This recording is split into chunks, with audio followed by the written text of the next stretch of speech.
ഇപ്പൊ 10 കോടി മനുഷ്യരെ ലോകത്ത് കൊന്നൊടുക്കിയ കമ്മ്യൂണിസ്റ്റ് പ്രത്യയശാസ്ത്രം, 10 കോടി ആളുകളാണ് കമ്മ്യൂണിസ്റ്റ് പ്രത്യയശാസ്ത്രത്തിന്റെ കൂട്ടക്കുരുതിക്കിരയായിട്ട് ലോകത്ത് ജീവൻ നഷ്ടപ്പെട്ടിട്ടുള്ളത്.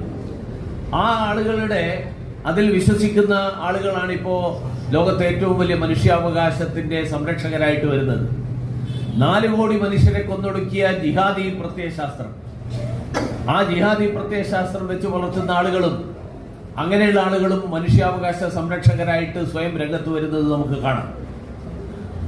അതേസമയത്ത് രാജ്യത്തെ എല്ലാ വിഭാഗങ്ങളുടെയും മനുഷ്യാവകാശങ്ങൾ സംരക്ഷിക്കപ്പെടുക, അതിൽ തന്നെ ന്യൂനപക്ഷ വിഭാഗത്തിൽപ്പെടുന്നവരുടെ ഉൾപ്പെടെയുള്ള അവകാശങ്ങൾ അത് സംരക്ഷിക്കപ്പെടണം എന്നുള്ള വ്യക്തമായിട്ടുള്ള നിലപാടാണ് ഭാരതം എടുത്തിട്ടുള്ളത്.